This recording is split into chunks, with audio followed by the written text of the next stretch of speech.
we've done something here, and what it's gonna do for us, what it's gonna do for the culture. I'm speaking right to that now. I'm over here blinded by all this beautifulness, and I'm like, oh my God, melanin goddess that's before me. On this episode of Another Act, I talk with Jonathan Majors about his sharp, impressive rise in Hollywood, going head to head with Idris Elba in their new film, and yes, being part of the Marvel Universe. Jonathan, I have loved seeing your trajectory. I remember hearing you speak after The Last Black Man and Sundance premiered. Walk me back to that moment. What was your hope back then for your career? What were you thinking about? I just really hoped that it was clear. That's what I hoped, that the work I had done, particularly on that role, was clear. Because it meant a lot to me, and I'm cursed with this thing where I just care. I just really wanted to work. I don't mind if it doesn't, but I really wanted to work. Yeah. It was the first time I felt the other part of me, right, which is the artist in the world, right? I'm always the artist, but you feel that you've put something in the world now that people can speak to. That there's a part of you, though it's not you, and that feeling. Though it had happened before, it was the first time it had happened with such magnitude that it really made sense to me. I was like, okay, this is right. And so from that point, I guess, career-wise, which I think you're asking, like, what I projected from that moment was probably just really try to keep doing that. I say sometimes usually at like 3 o'clock in the morning, addicted to the shindig. It's like, you want that, you want to feel that, you want to give that. And seeing what's happened since then has been like, what has this moment felt like for you? Because we have Spike Lee movie, an HBO series, Emmy nominations, a Marvel role, and so much more is coming. Well, I go back to, sitting in a drama studio, at 19, or in my bathroom, back in Texas, at 17, in the powder room, talking out a scene in my head, the way it goes, and feeling that, and like that was a long time ago, feels like. And for me, it's just been and continues to be, it's just mind your business, like it's not. I mean, I was in drama school a long time, I mean, from 18 to 20, 25, 24, it's a long time to have your head down and to incubate, and just to be a constant gardener, just to keep working. And I say a lot, if I looked up and saw it, it's like riding a horse. You know what I mean? You gotta look where you want the horse to go. You can't look over there at a billboard. You can't look over there at a premiere. You gotta look where you want the horse to go. And I just want to keep going forward. Yeah. Love that you mentioned horse, because of course now you have this Western with this ridiculously talented cast, and The Harder They Fall. How did this project come to you, and where were you in the course of your career when this came your way? Shooting this film called I was shooting Gully. My manager and dear friend sent me the script, and she really loved it, and I read it. And it wasn't until TIFF that I met with someone directly about it. Lawrence Bender, one of the producers, and then from there, I know John Carter, one of our producers, one of his folks, checked out a film I had done, White Boy Rick. The vetting process began in earnest, which I was very, very happy about. And then when I got the role, I think someone knew that the magnitude of this film was going to be what I hope it is and what I believe it will be. They knew, and that can get people excited. And so then it landed, boom. And once it landed, after James and I, spoke, and we began to work and cultivate this world, I couldn't be more pleased. But it was about a year and 4 months process before I put that hat on. Before I was like, I'm Nat Love. When I walked out of the screening of The Harder They Fall, the first thing that I thought was, this man is a star. Like, it just felt so gargantuan to me. And I love that you used the word magnitude earlier in our conversation. At what point did you feel that this could be something that could be as mega as it feels when you first watch it? I think it's just Fair. kind of now that I'm kind of sitting with it and saying that we've done something here, and Mm, what it's gonna do for us, what it's gonna do for the culture. I'm speaking right to that now, yeah. what it's gonna do for cinema, the fact that now when people think Western, you have to think about that. Like, we keep making people, you know what I mean? Yeah. So I have a kid, right? So when she thinks Western, she will think The Harder They Fall.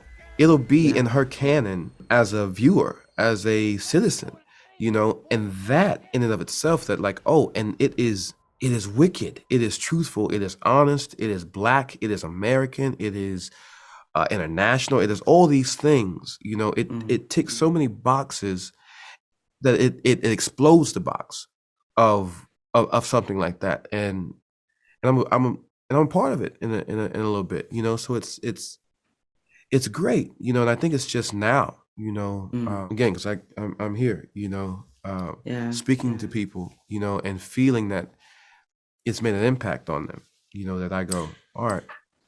Yeah, I mean, that's what stands out to me is that we know in real life we were there. We know that we existed. We know that Yes, we ma'am. these are real people that you guys, in fact, are bringing to life. But when you think about westerns, or spaghetti westerns, or that very kind of rich storytelling genre, Yeah, 10 times out of 10 were left out of the conversation, and this felt yeah, like the first time. And I know we've had other stories like Posse from years ago, which I love seeing, when that came out when I was a teenager.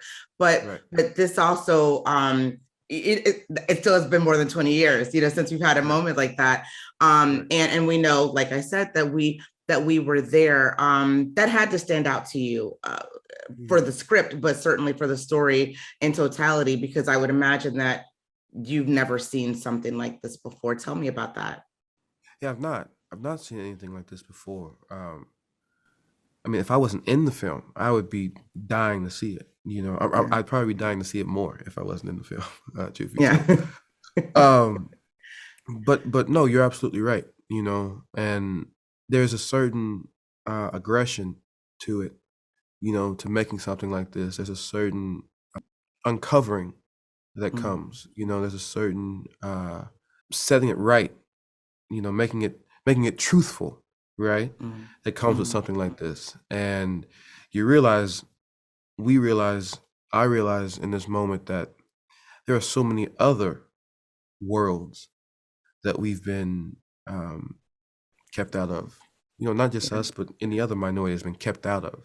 But I'll Yeah. just speak to the subject at hand. Yeah. And that we can do it. You know what I mean? And the Western is such an interesting thing because, and it's so American because we were kind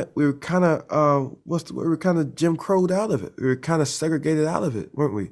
You know what I mean? As Mm, far as like, oh, this is, the American genre. You know what I mean? Okay, mm, well, we know the history of America, don't we? And so there was no integration. They couldn't integrate the Western, right? They couldn't do it. They tried, yeah. you know.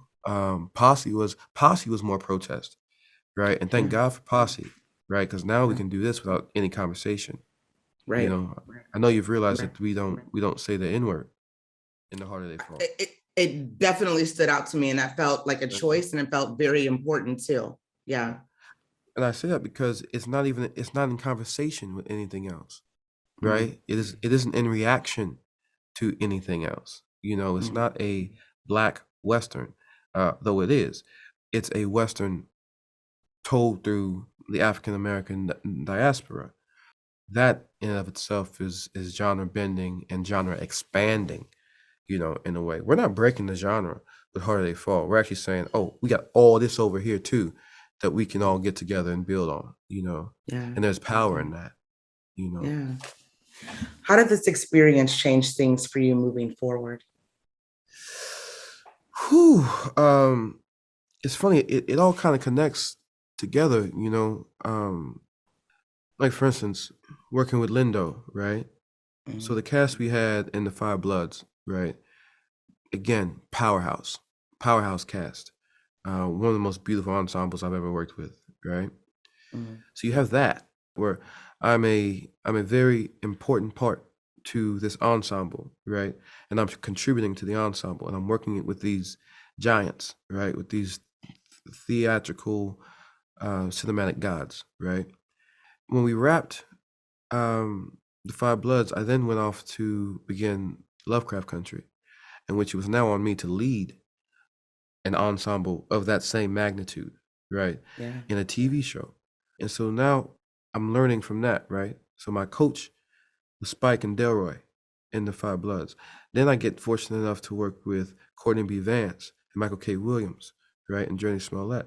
And so I'm learning how to lead and follow and build something at a very, I would say, high level of artistry. And then we find our way into The Harder They Fall, where it's just, okay, now you've got to do that again, but this time you're surrounded by these people, and this is your director this time, and you're doing all that. So I don't know what will happen next. I don't. Well, I guess we do, right? To a degree, right? You step into a huge ensemble, one of probably the biggest ensemble in cinema.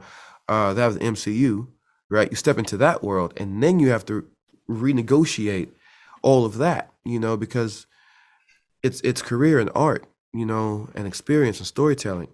And it's all the same thing. It's just sometimes your function is different. So I don't know where it will lead to next, but I do know it's leading me somewhere. Yeah. Fine way to end. Jonathan Majors, thank you so much for doing this today. I do appreciate you and continued success. Thank you, sis.